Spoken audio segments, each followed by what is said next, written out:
Des rumeurs circulent sur Internet, évoquant des structures extraterrestres et des ruines lumineuses découvertes sur la Lune par l'équipage d'Artémis 2. Mais la réalité, bien plus fascinante et puissante, se cache derrière ces fantasmes.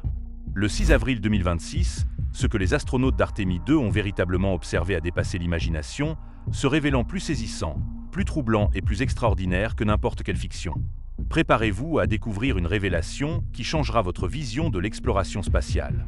À 13h57, au cœur de l'espace, une voix sereine résonna dans la capsule Orion. Nous sommes à 406 770 km de la Terre. À cet instant précis, l'histoire bascula discrètement. Jamais un être humain n'avait voyagé aussi loin.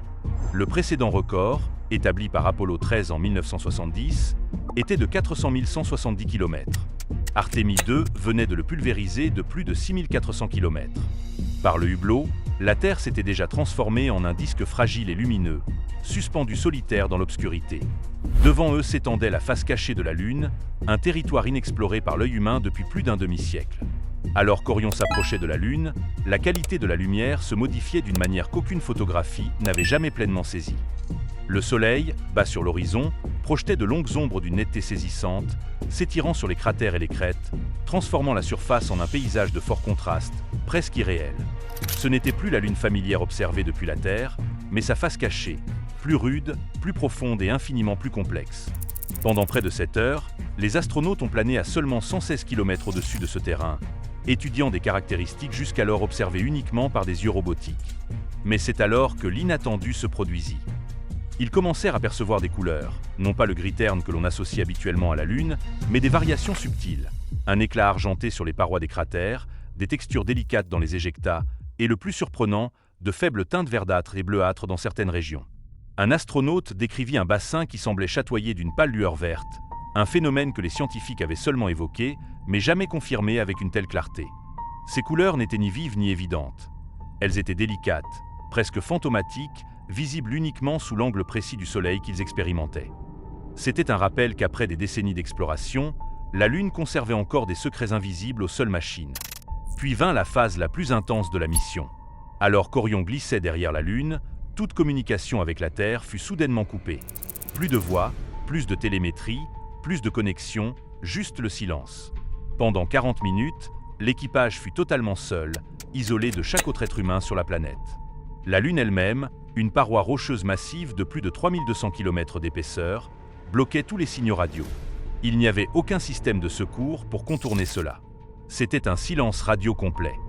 Les astronautes dérivèrent vers les hublots, attirés par la vue extérieure. Et puis, alors qu'Orion commençait à contourner l'horizon lunaire, quelque chose d'incroyable apparut. Une faible lueur bleue émergeant de derrière la Lune. C'était le lever de terre.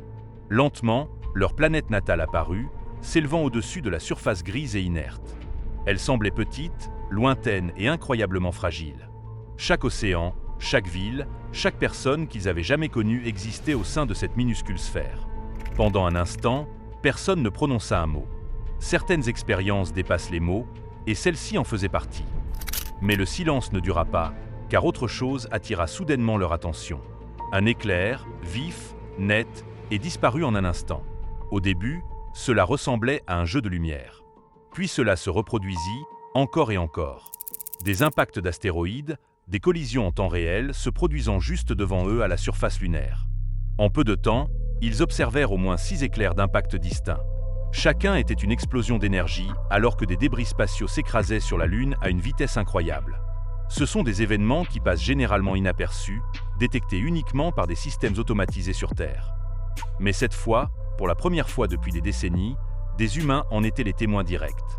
Les astronautes commencèrent rapidement à noter les heures, à estimer la luminosité et à marquer les emplacements, sachant que ces données seraient inestimables pour les scientifiques étudiant la fréquence des impacts et les changements de la surface lunaire. C'était un puissant rappel que la Lune n'est pas un monde statique et mort. Elle continue d'évoluer, d'être façonnée par l'univers qui l'entoure. Comme si cela ne suffisait pas, la mission offrit un autre moment extraordinaire. Le Soleil commença à disparaître derrière la Lune, et en quelques minutes, les astronautes se retrouvèrent témoins d'une éclipse solaire totale, différente de toutes celles observées depuis la Terre. Le Soleil se transforma en un disque noir entouré d'une couronne lumineuse et éthérée qui s'étirait dans l'espace comme de délicates traînées de lumière. Ce n'était pas seulement rare, c'était unique. Personne d'autre sur Terre ne pouvait voir cet événement. Seules 4 personnes, flottant dans un vaisseau spatial à plus de 400 000 km de distance, avaient cette vue. Plus surréaliste encore fut l'apparence de la surface lunaire pendant l'éclipse. Au lieu d'une obscurité totale, elle était faiblement éclairée par la lumière de la Terre. La lumière du Soleil réfléchie par les océans et les nuages de notre planète, voyageant à travers l'espace pour éclairer doucement le paysage lunaire. Imaginez-vous sur la Lune, la voyant briller grâce à la Terre. C'est le genre de phénomène qui semble presque impossible jusqu'à ce qu'on en soit témoin. Il n'y avait pas d'extraterrestres, pas de structures mystérieuses, pas de civilisation cachée à découvrir. Mais ce qu'ils ont trouvé était bien plus significatif. Ils ont vu une Lune plus riche en détails et en complexité que jamais imaginée. Ils ont été témoins d'impacts prouvant que c'est encore un monde actif.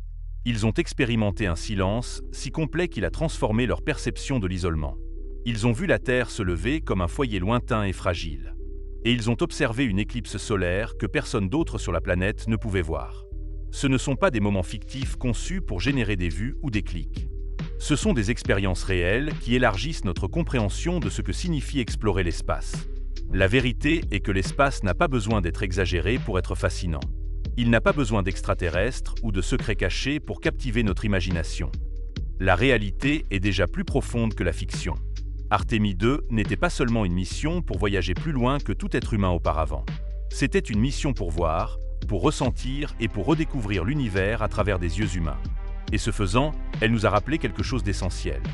L'exploration ne consiste pas seulement à atteindre de nouveaux lieux, mais à changer la façon dont nous voyons ce d'où nous venons. Même après la fin de la mission, l'impact de ce qu'ils avaient vu continua de se manifester sur Terre. Les scientifiques commencèrent à analyser des milliers d'images et à croiser les observations des astronautes avec les données recueillies par les orbiteurs lors de missions passées.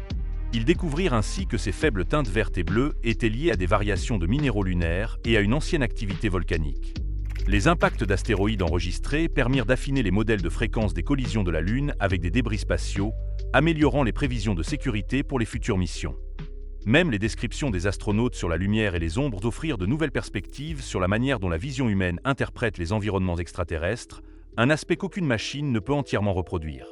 Leur expérience prouva que la présence humaine dans l'espace n'est pas obsolète à l'ère de la robotique, mais essentielle. Car les caméras peuvent capturer des images, les capteurs peuvent collecter des données, mais seuls les humains peuvent véritablement interpréter les moments, relier l'émotion à l'observation et remarquer l'inattendu. La face cachée de la Lune, autrefois une région lointaine et mystérieuse, devint grâce à eux quelque chose de plus personnel, de plus réel et de mieux compris. Et la prise de conscience la plus puissante de toutes fut peut-être celle-ci, lorsque les humains voyagent si loin, lorsqu'ils regardent la Terre depuis une distance si inimaginable, ils ne voient pas de frontières, de pays ou de différences. Ils voient un monde petit et lumineux, seul dans l'obscurité, qui mérite d'être protégé, d'être compris et d'être le foyer où l'on revient. Mais il y eut un autre détail subtil qui rendit cette mission encore plus fascinante, quelque chose qui n'a pas fait les gros titres, mais qui est resté gravé dans la mémoire des astronautes longtemps après leur retour. Durant ces moments de calme, particulièrement pendant le silence radio, ils commencèrent à remarquer à quel point le temps lui-même semblait différent. Sans le flux constant de communication, sans le bruit de la Terre, chaque seconde semblait s'étirer. Leur conscience s'aiguisait. Le tic-tac des systèmes de bord, le mouvement des ombres sur la surface lunaire, même leur propre respiration devenait plus prononcée. C'était comme si l'espace avait tout ralenti, les forçant à vivre pleinement chaque instant au lieu de le traverser à toute vitesse. Ce qu'Artemis 2 a révélé, c'est que l'espace ne met pas seulement le corps à l'épreuve. Il remodèle la perception, l'émotion et même notre sens de la réalité. Et c'est peut-être la véritable raison pour laquelle ces voyages comptent tant. Non pas pour ce que nous pourrions trouver là-bas, mais pour ce qu'ils révèlent en nous.